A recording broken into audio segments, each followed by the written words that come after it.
Welcome to Tech for Founder podcast. I'm your host, Panita, and today we have Jimmy Spikes, CEO of Bethero, the cutting edge memory preservation platform. We'll discuss the inspiration behind Bethero, its unique features, and its impact on future generations. Stay tuned for an inspiring conversation with Jimmy Spikes.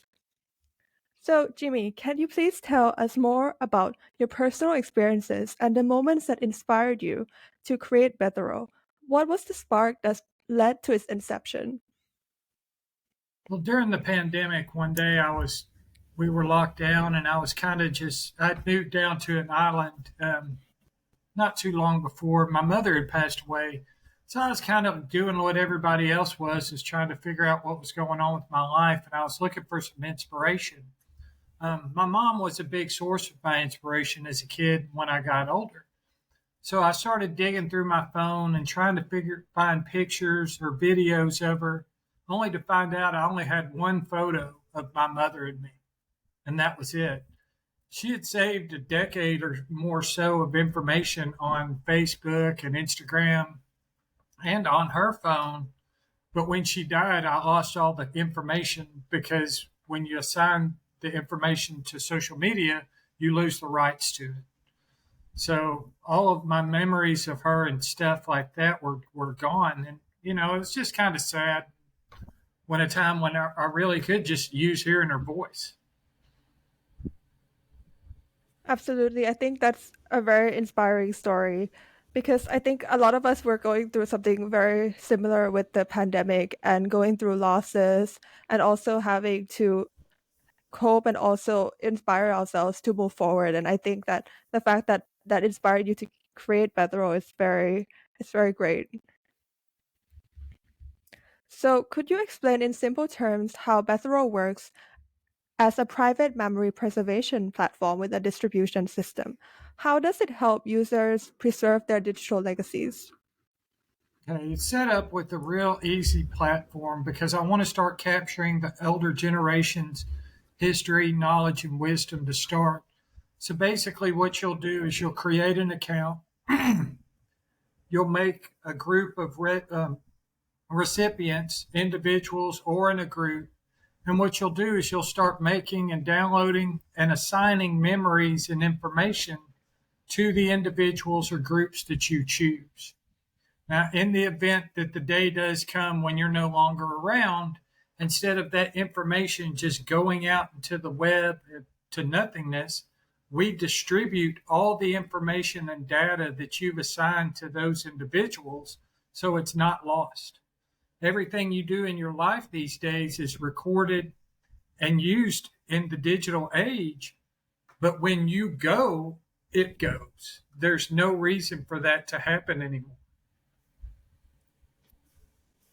That's very excellent. Yeah, I think a lot of us don't think about what happens to our data when we're not here, and also making sure that our next generations are able to be able to see what the lives that we've lived, and also especially I think like with our ancestors, it would be so cool to know That, what my great grandmother was doing when I was 25. Like that would really help me. well, and how they dealt with things and how they Yeah. overcame things. It's about making your future generations' lives easier because you have a life full of experiences. The experiences don't change life to life, but how you've dealt with them does. Definitely. So, what sets Bethero apart from other digital storage and memory preservation platforms out there? What unique features or approaches does it offer? The main thing that we're going for and offering, while you do have Dropbox, and there are a couple other smaller ones that are trying to get started, they go along the line of the social media aspect. So we basically are a storage platform for all your digital media and data that you want to distribute. If you do a lot of work and you want to assign it to somebody, so when you're gone, it goes to them. We do offer a distribution system. So it's not lost. I mean, saving all your information on your phone is a good thing. You have all of it. But why are you letting it just go away when you're gone? That's the bad part. We have the ability to store this stuff for a finite amount of money for eternity, and it's a simple way to record your history. But it's like I said, for us, it's mainly getting it to the people that you assign when you're gone. Mhm. That's very interesting because I think before technology, it was very much like books and journals, right? You Mm-hmm. would you would if you want to know about your past generations, you would go and read their journals and their books. But the fact that this is kind of safe in like a digital phone, which sometimes there are locks on it, and then you can't exactly access it, and all these other factors. Yeah, and also like I'm quite curious to know about more about your product. And so how are you able to assign, like, for example, if I want my niece to have my data when I am gone, like how is that done in your software? Basically, it's the same thing as if you ask them to be your friend on Facebook. So Mm. what you'll do is you'll get their email address and some information about them, and you'll load it into Beternal. Most people don't change their email addresses in their life. Most people, by the time when we go real live and go into SMS with the phones, most people keep their phone number. All of that information is stored in devices. So basically, you'll assign it to that individual, and then in the event that it goes away, we'll distribute it to them. It's exactly a very simplistic way of doing things. In a complicated world, we've overcomplicated just giving something to somebody. Absolutely. I think simplicity is very key. So how did your military background shape your perspective on the importance of preserving memories and legacies? The sad part about being in the service is most people know someone or don't come home. Being a part of the Navy, I was never in the combat roles, but I do have friends that didn't come home. Now, when they passed away, unfortunately, the jobs that they had, they couldn't tell their families where they were going and this, that, and the other. So they left wives and small children behind that might not get to know their mother or father. This is an opportunity for them every day of their life, not just military, but police, fire department, elderly, anybody. I mean, everybody's life's important, and your knowledge and wisdom's important. We don't know when that day's going to come, but for the armed services and people in service in general, that day happens more often than not, and it's a shame that we don't save their memories to pass on to their generations.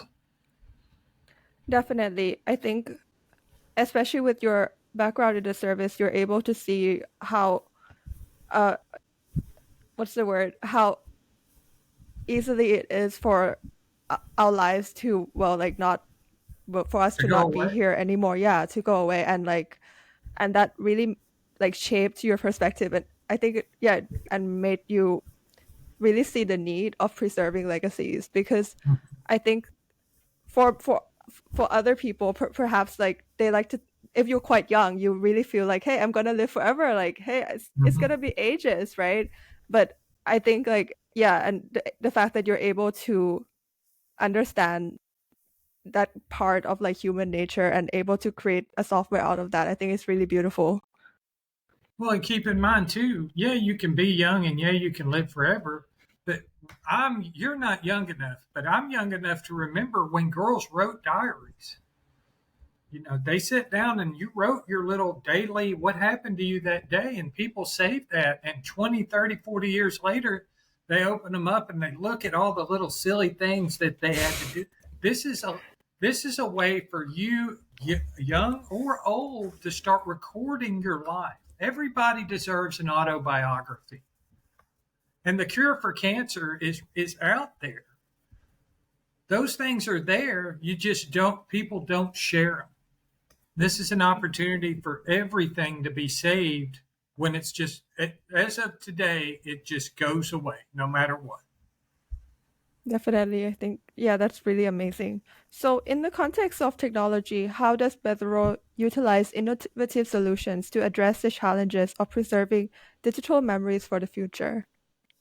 Right now, we've got it set up in the cloud storage system with the opportunity to, when the person passes, if you don't want to store it in the cloud, which some people are skeptical of, we will make it available for you to download it on a flash drive.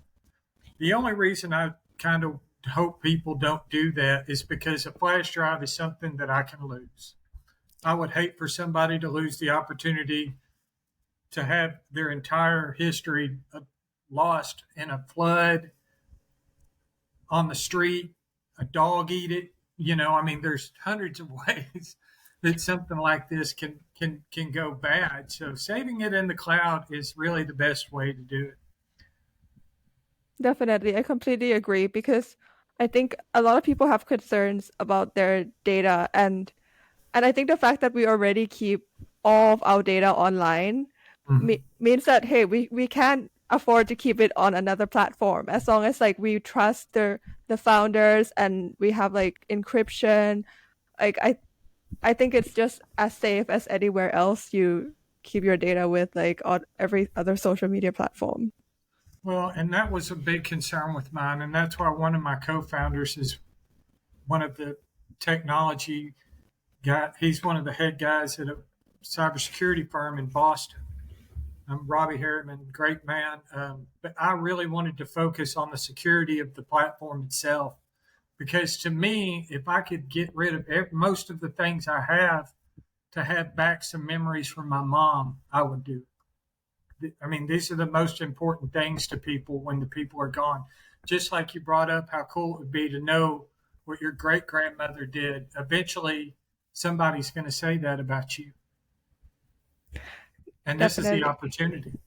Yeah, definitely. It's a great opportunity to live your legacy for everyone because I think what something you said about everyone having their own autobiography is very interesting because I feel like only famous people get that opportunity, right? Like their lives get they're in a book, so even if they're gone, the books are very likely going to continue to be sold depending on their level of fame.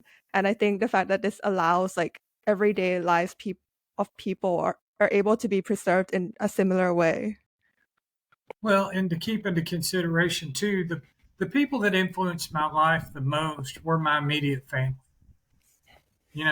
And you can say, well, I liked Michael Jordan and I liked this, that, and the other, but your parents and your uncles and nieces and close friends are really the ones that benefit from you the most.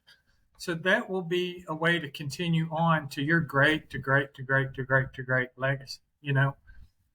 It's like I say, you're younger. I remember not too long ago, one of my stepchildren, I went to a flea market. He saw a typewriter and he was asking me, he said, "Did you ever use that?" I said, well, yeah, I'm that old. So, Yeah, it's very cool to continue to have your own story shared. So privacy and okay, actually we covered the privacy part. What kind okay. of impact do you envision Bethero to have on future generations? How does it contribute to the preservation of family histories and legacies? Well, what I hope it does is I hope it eases the pain of loss more than anything. Right. So when I was suffering in 2020, and I say suffering, I miss my mom. I was sitting there and just being able to hear her voice. I can picture her voice in my head and I can picture things that she did. But having the opportunity to hear her and maybe even her record a message directly to me, telling me, hey, get your head out of your butt. Hey, keep going. It's going to be easy. La, la, la, la, la, la. Whatever kind of motivational stuff would have helped me a lot. And death is a part of life. So, in my opinion, if we can help people get through that process and there again expand on your legacy and your family's knowledge, the better off we'll be in general. But to answer the question for future generations, if you don't learn from your past, you're doomed to repeat it. that's been the case of cycles and cycles and cycles of generations. I thought the other day that, somebody said, well, I want my kids to be better than me. Well, what are you teaching them? Because if everybody's kids were better than them, I think the world would be a lot different today. But you forget the information from generation to generation that got you to where you are at today. So this is an opportunity for us to make legitimate changes. And up until now, genealogy's been the big thing for family history. They take your DNA and they go, okay, you're related to da da da da da da da da da. But you don't know who da da da da da da da is. And that's one of the partnerships that probably Beternal will get into, is to be able to connect those dots to different people. Once you connect those dots, if they have a Beternal account, maybe you have access to that person. Maybe have access to their history a little bit more. But the main thing about Beternal too, though, is I want to keep it private. If I make you a message, I want you to see it. And what you do with it's up to you. But I want to make sure that it is directly deposited to your account. I think what you said about making sure that future generations don't repeat the mistakes of previous ones is a very important point, because everyone always says, hey, my kids are going to be better than me, but we always, like, I think with humans, like, we have a tendency to be similar to the people we're around. So we kind of need to learn from our legacies, and also making sure our kids get those legacies in addition to what we've learned in our lives. And I think Bethenol seems like a really great way to do that. And also what you said about how if you had your mom's voice like helping you, and if you could actually hear her voice and have more information about her through your grieving process, is I think that would be really useful, because I think the fact that, like, recently I've read a book and they were talking about how to get through the grieving process, and one of the things that they said is that you should have you should preserve their memory somewhere, right? And yeah, and if you have their legacy, like for example their picture or something they wrote in front of you, that helps you, because the people that leave us, they never actually leave us, right? So and being able to continue to have them in our heart as we continue towards life, and having that in a digital platform, I think that's really amazing. Well, and there again, I like thinking about it from the aspect, and I know this is a question you got coming up, but did you ever watch Superman, one of the first ones? I've watched many, but quite Well, he puts the possibly. little crystal in the thing, and his dad pops up in this hologram. You know, that's an opportunity later on for this platform. Things like that, where you can, if enough of your memories and everything else are uploaded and you have a complete copy of what you look like, I can be talking to you. And the computer and AI will have enough information to formulate exactly what you're going to say if they can have enough information to do that. That's a very interesting visualization of the Superman uh parents aspect, because I think that really does seem like something that could happen with the amount of data that you would have from this platform. Exactly. And the more you add to it, the more knowledge it has, the more knowledge it can answer your questions. So, can you share some insights into your journey as an entrepreneur from the initial idea to building and scaling Bethro? What were some of the key challenges that you faced? There's a lot of them. Basically, having to learn to put the cart before the horse. Um, I always when I started this, I had no tech background. I thought you had an idea, you built a website or an app, you make $1 million. That was the initial thought. Because when you read online, that's how it goes. Mark Zuckerberg thought about Facebook, he's a billionaire. That's how that timeline goes. And so me being like that, I was like, this is brilliant. It's going to help all these people. da da da da da, I'm going to be rich. That's not exactly how it goes. So knowing I always had to take 2 steps forward, then 1 step back. So it's been a lot of learning process. Now I've been blessed enough to get into some incubator programs. One of them was a veteran one, Bunker Labs, and I'm in one right now called Founders Institute, which are helping me learn not just the business side of it, but the marketing side of it, the technological side of it, the co-founder side of it, and all of these things that I would have learned in a process of time, but it's an easier platform to learn on versus me having to press this button to see if it's right. Nope. Press that button. Does that work? Nope.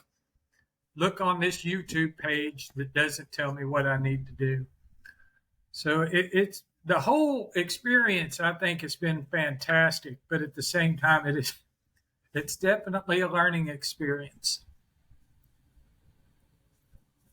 That's a I think that's a very common story that we have.